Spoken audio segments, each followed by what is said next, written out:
महाशिवरात्रि क्यों मनाई जाती है? फाल्गुन मास की कृष्ण चतुर्दशी को महाशिवरात्रि की कथा के नाम से जाना जाता है। इस दिन उपवास सहित विधि विधान से भगवान शिव की पूजा करने से नरक का योग मिटता है। ऐसी मान्यता है कि महाशिवरात्रि की रात ग्रहों की दशा कुछ ऐसी होती है जो हमें शारीरिक और आध्यात्मिक ऊर्जा से सराबोर कर देती है। लेकिन इसे पाने के लिए हमें रात भर जागना होता है, वह भी साधनारत होकर। अमावस्या से एक दिन पहले हर चंद्र महीने के 14वीं रात्रि को शिवरात्रि कहा जाता है। इस रात अध्यात्म में दिलचस्पी रखने वाले लोग साधना करते हैं। माघ के चंद्र महीने में पड़ने वाली 12वीं शिवरात्रि को महाशिवरात्रि की संज्ञा दी गई है। ये शुभ अवसर साल में एक बार ही मिलता है। इसे महाशिवरात्रि इसलिए कहते हैं क्योंकि 12 शिवरात्रों में इसे सबसे ज्यादा शक्तिशाली और प्रभावी माना गया है। यह कोई जरूरी नहीं कि साधना करने वालों की जिंदगी में ही सिर्फ आध्यात्मिक ऊर्जा का संचार होता है, लेकिन इतना जरूर कहा गया है कि साधक योग साधना करते हैं जिससे उनमें ऊर्जा का संचार आसानी से होता है। महाशिवरात्रि के विषय में भिन्न भिन्न मत हैं। कुछ विद्वानों का मत है कि आज के ही दिन शिवजी और माता पार्वती विवाह सूत्र में बंधे थे, जबकि अन्य कुछ विद्वान ऐसा मानते हैं कि आज के ही दिन शिवजी ने कालकूट नाम का विष पिया था जो सागर मंथन के समय समुद्र से निकला था। ज्ञात है कि यह समुद्र मंथन देवताओं और असुरों ने अमृत प्राप्ति के लिए किया था। एक शिकारी की कथा भी इस त्योहार के साथ जुड़ी हुई है कि कैसे उसके अनजाने में की गई पूजा से प्रसन्न होकर भगवान शिव ने उस पर अपनी असीम कृपा की थी। ये कथा पौराणिक शिव पुराण में भी संकलित है। प्राचीन काल में किसी जंगल में एक गुरुद्रो नाम का एक शिकारी रहता था जो जंगली जानवरों का शिकार करता तथा अपने परिवार का भरण पोषण किया करता था। एक बार शिवरात्रि के दिन जब वह शिकार के लिए निकला, पर संयोगवश पूरे दिन खोजने के बाद भी उसे कोई शिकार न मिला।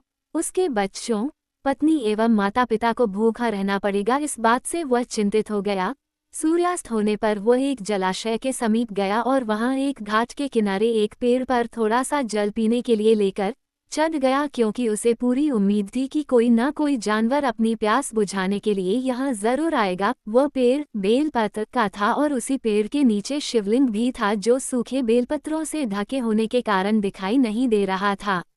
रात का पहला प्रहर बीतने से पहले एक हिरनी वहां पर पानी पीने के लिए आई। उसे देखते ही शिकारी ने अपने धनुष पर बाण साधा। ऐसा करने में उसके हाथ के धक्के से कुछ पत्ते एवं जल की कुछ बूंदें नीचे बने शिवलिंग पर गिरी और अनजाने में ही शिकारी की पहले प्रहर की पूजा हो गई। हिरनी ने जब पत्तों की खड़खड़ाहट सुनी तो घबरा कर ऊपर की ओर देखा और भयभीत होकर शिकारी से कांपते हुए स्वर में बोली, मुझे मत मारो। शिकारी ने कहा कि वह और उसका परिवार भूखा है, इसलिए वह उसे नहीं छोड़ सकता।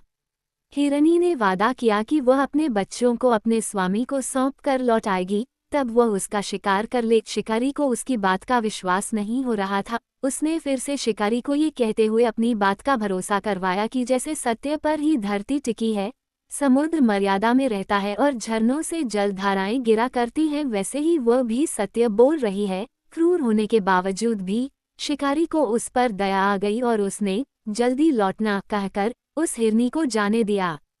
थोड़ी ही देर बाद एक और हिरनी वहां पानी पीने आई। शिकारी सावधान हो गया, तीर सांधने लगा और ऐसा करते हुए उसके हाथ के धक्के से फिर पहले की ही तरह थोड़ा जल और कुछ बेलपत्र नीचे शिवलिंग पर जा गिरे और अनायास ही शिकारी की दूसरे प्रहर की पूजा भी हो गई। इस हिरनी ने भी भयभीत होकर शिकारी से जीवनदान की याचना की, लेकिन उसके अस्वीकार कर देने पर हिरनी ने उसे लौट आने का वचन ये कहते हुए दिया कि उसे ज्ञात है कि जो वचन देकर पलट जाता है उसका अपने जीवन में संचित पुण्य नष्ट हो जाया करता है। उस शिकारी ने पहले की तरह इस हिरनी के वचन का भी भरोसा कर उसे जाने दिया। अब तो वह इसी चिंता से व्याकुल हो रहा था कि उनमें से शायद ही कोई हिरनी लौट के आए और अब उसके परिवार का क्या होगा। इतने में ही उसने जल की ओर आते हुए एक हिरन को देखा। उसे देखकर शिकारी बड़ा प्रसन्न हुआ। अब फिर धनुष पर बाण चाहने से उसकी तीसरे प्रहर की पूजा भी स्वतः ही संपन्न हो गई, लेकिन पत्तों के गिरने की आवाज से वह हिरन सावधान हो गया। उसने शिकारी को देखा और पूछा, तुम क्या करना चाहते हो? वह बोला, अपने कुटुंब को भोजन देने के लिए तुम्हारा वध करूंगा। वह मृग प्रसन्न होकर कहने लगा, मैं धन्य हूँ कि मेरा ये शरीर किसी के काम आएगा, परोपकार से मेरा जीवन सफल हो जाएगा, पर कृपया कर अभी मुझे जाने दो ताकि मैं अपने बच्चों को उनकी माता के हाथ में सौंप कर और उन सबको धीरज बंधाकर यहाँ लौट आऊं। शिकारी का हृदय उसके पापपुंज नष्ट हो जाने से अब तक शुद्ध हो गया था, इसलिए वह विनयपूर्वक बोला, जो यहाँ आए सभी बातें बनाकर चले गए और अभी तक नहीं लौटे। यदि तुम भी झूठ बोलकर चले जाओगे तो मेरे परिजनों का क्या होगा।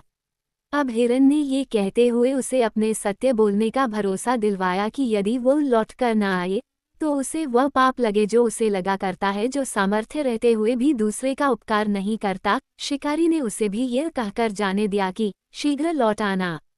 रात्रि का अंतिम प्रहर शुरू होते ही उस शिकारी के हर्ष की सीमा न थी, क्योंकि उसने उन सब हिरन हिरनियों को अपने बच्चों सहित एक साथ आते देख लिया था। उन्हें देखते ही उसने अपने धनुष पर बाण रखा और पहले की ही तरह उसकी चौथे प्रहर की भी शिव पूजा संपन्न हो गई। अब उस शिकारी के शिव कृपा से सभी पाप भस्म हो गए, इसलिए वह सोचने लगा, ओह, ये पशु धन्य हैं जो ज्ञानहीन होकर भी अपने शरीर से परोपकार करना चाहते हैं, लेकिन धिक्कार है मेरे जीवन को कि मैं अनेक प्रकार के कुकृत्यों से अपने परिवार का पालन करता रहा। अब उसने अपना बाण रोक लिया तथा मृगों से कहा कि वे सब धन्य हैं तथा उन्हें वापस जाने दिया।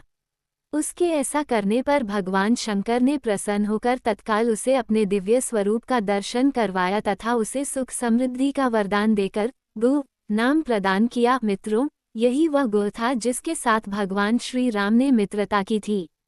शिव जी जटाओं में गंगाजी को धारण करने वाले, सिर पर चंद्रमा को सजाने वाले, मस्तक पर त्रिपुंड तथा तीसरे नेत्र वाले, कंठ में कालपाश नागराज तथा रुद्राक्षमाला से सुशोभित, हाथ में डमरू और त्रिशूल है, जिनके और भक्तगण बड़ी श्रद्धा से जिन्हें शिव शंकर, शंकर, भोलेनाथ, महादेव, भगवान आशुतोष, उमापति, गौरीशंकर, सोमेश्वर, महाकाल, ओंकारेश्वर, वैद्यनाथ, नीलकंठ, त्रिपुरारी, सदाशिव तथा अन्य सहस्त्रों नामों से संबोधित कर उनकी पूजा अर्चना किया करते हैं। ऐसे भगवान शिव एवं शिवा हम सबके चिंतन को सदा सदैव सकारात्मक बनाएं एवं सबकी मनोकामनाएं पूरी करें। आशा करते हैं कि महाशिवरात्रि के बारे में संपूर्ण जानकारी मिल गया होगा। ऐसा ही और भगवान की कहानियों कथाएं सुनने के लिए चैनल को सब्सक्राइब करें और बेल आइकॉन को दबाएं ताकि आने वाला वीडियो जल्दी आपके पास पहुंचे। वीडियो को संपूर्ण देखने के लिए आपको धन्यवाद।